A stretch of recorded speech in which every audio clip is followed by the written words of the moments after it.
So this lesson will be about commas. I labeled this PowerPoint oft misused and abused for a reason.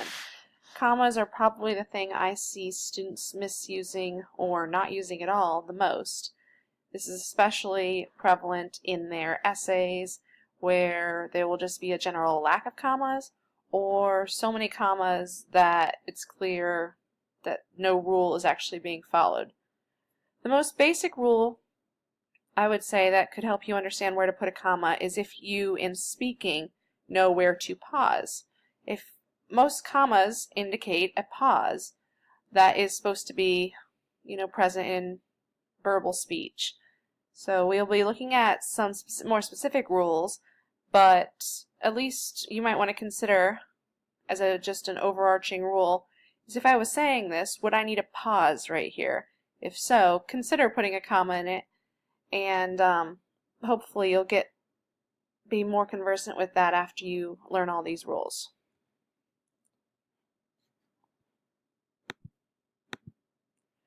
First one of these rules is a review. You just had a lesson about different types of sentences, and hopefully you remember from that in compound sentences you have to, one of the options to combine the two simple sentences is to use a comma in one of the fanboys. Fanboys, as a reminder, are for, and, nor, but, or, yet, and so. So the comma indicates that you can break the comma and the fanboy, or the coordinating conjunction as they are known, indicates that you can break that compound sentence into two simple sentences. The break would be wherever the comma and the fanboy is. If you can't divide the sentence up, there is no need for a comma before the conjunction unless it is a list, which I will cover shortly. Here's an example. Mr. Caudle often ate school lunch, but never on Friday. Never on Friday has no subject or verb. It's a fragment. If you tried to turn it into a simple sentence, so no comma. Okay? The students let out a roar as their team scored, but they missed the next goal. If I tried to break this where the comma and the but are, I could say they missed the next goal, and this has a subject, they, and a verb, missed. So it is a sentence and a comma is needed. Another review is that within a complex sentence we have certain comma rules as well. When the dependent clause comes first in a sentence, there needs to be a comma between the dependent and independent clause. The dependent clause is the one that cannot be its own sentence. If the independent clause comes first, then there is no comma between the two clauses. For example, because I prefer Jenny's ice cream, comma, I rarely go to Johnson's or Graeter's. If I wanted to switch that around, however, I rarely go to Johnson's or Graeter's because I prefer Jenny's ice cream, then I don't need a comma in there. So you can have the sentence is perfectly grammatically correct either of these ways, but you need to have this comma if you want to start with the dependent clause. Another rule for commas is commas in a list. So when creating a list, you must separate each of the list items with commas. Otherwise, your message could get corrupted. Jane enjoys cooking her family and her dog. As this lovely meme, because I know I have some meme fans out there, portrays, use a comma, save a life. What this is trying to say is Jane enjoys cooking, comma, her family, comma, and her dog. But because of the lack of commas, it sounds like Jane has a little bit of a homicidal tendencies going on here. Additionally, in listing, there should be a comma after each item in the list, including before the coordinating conjunction. This comma has a special name and is known as the Oxford comma.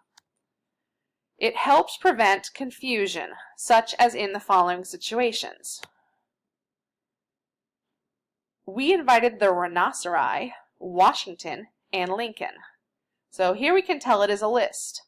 But without the Oxford comma, we invited the rhinoceri, Washington, and Lincoln.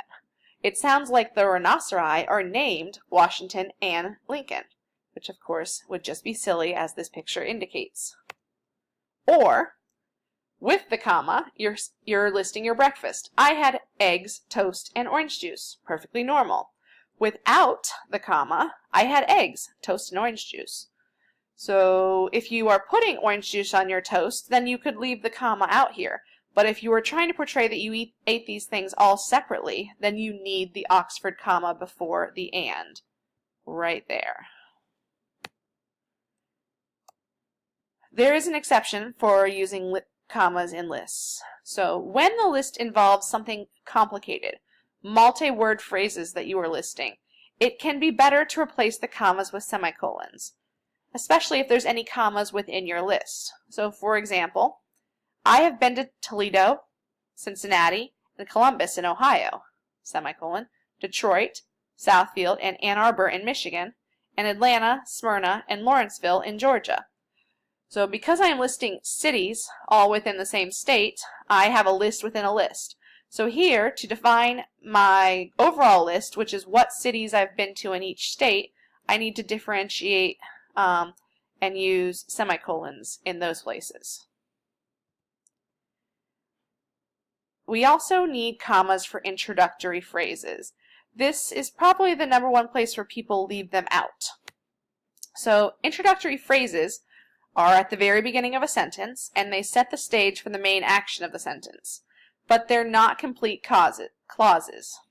So that means they're missing a subject, they're missing a verb, maybe they're missing both of those two things. Unlike those in a complex sentence, which we already talked about it. So for example, introductory words like however, still, furthermore, and meanwhile can be a one-word introductory phrase, and they can be used to connect a sentence to the one before it. So you need a comma immediately after those words. So imagine we had the sentence, the coaches reviewed the game strategy, and then we want to start a new sentence and indicate something else that was going on at the same time. Meanwhile, comma, the athletes trained on the Nautilus equipment. So you're trying to just connect the previous sentence, but you didn't want to actually connect it with a compound sentence or use a semicolon. This will give you a nice pause. Meanwhile, the athletes trained on the Nautilus equipment. Here are some further examples that show you introductory phrase commas. A popular and well-respected mayor, Bailey was the clear favorite in the campaign for governor. This introductory phrase is telling you about this person, Bailey. And notice there is no subject, because no one's doing anything here, and there's no verb, because nothing is being done. Looking for help, the man fell on his knees to beg. This introductory phrase is also telling you more information about what the man is doing, and there is a verb here, but no subject, which is why it's not a complex sentence. To raise enough money in time, Mary had to issue stock in her business. So raise is a verb, but there's also no subject here, and this is once again telling you about Mary. Most of these introductory phrases are telling you about what immediately comes after it. All right. And last, in Twain's novel, racism provides unique symbolism. Here we have another example where there's no subject or no verbs in particular. It's just actually a prepositional phrase in Twain's novel. And it's telling you, giving you a little information before you get into the rest of the sentence. Two more rules. One, commas with cities and states. You always use a comma to separate a city from its state, and you also put one after the state if there's further information following. For example, I'm from Akron, Ohio. I'm from the Akron, Ohio area. If I just wanted to say I'm from Akron, Ohio, I would still have Akron, comma, Ohio, and then I would just end the sentence. But if I want to continue on, I need to have the comma after the Ohio as well. Commas in dates, there are a couple rules. When a date consists of the day of the month followed by the year, the day of the month should be followed by a comma. Wednesday, October 15th, comma, 1958. So you need this comma here between the date and the year. When the day of the week is provided before the month, the day of the week should be followed by a comma. The store closed its doors for good on Wednesday, comma, October 15th, 1958. So this comma here needs to separate the day of the week from the month in this case. And last, when the date appears in the middle of a sentence, commas should appear both before and after the year. Her arrival on April 10th, 1988 was considered a turning point for the company. So we still need this comma, which we've already established in example number 1, and you need a comma after the year, since you're providing additional information. Thank you.